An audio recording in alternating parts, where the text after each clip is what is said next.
teatro de la sala y el teatro de la calle o al aire libre solamente tienen la diferencia de la estructura física, o sea, solamente, y la taquilla. El hecho de ir a pagar una boleta para poder entrar a ver el teatro es lo que nos diferencia de la sala. En la calle no, la taquilla, la boleta se cobra al final, pero es una boleta simbólica. Pasa el sombrero y la gente voluntariamente colabora, el que quiera, aporta. Pero en la sala tú tienes que pagar para poder entrar a ver la obra.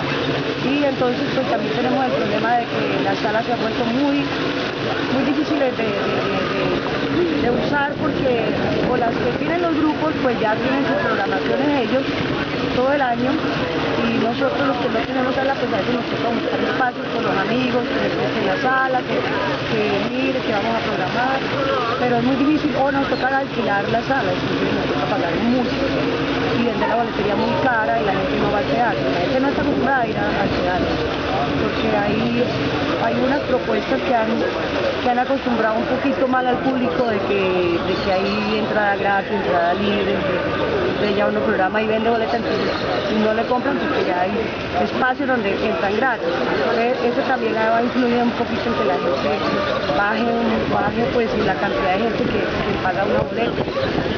Porque en Bogotá uno programa y en Bogotá la gente sí va al teatro y sí paga la boleta. O sea, en Bogotá es una ciudad donde el público ya está educado porque ha habido muchos festivales, el Festival Interamericano, el Festival Nacional de Teatro, la Aire Libre. Entonces es una ciudad que busca el teatro, que la gente va a verlo, que lo necesita, que se vuelve como algo parte de su cotidianidad. Pero en el resto del país no hay costumbre, pues, la diferencia.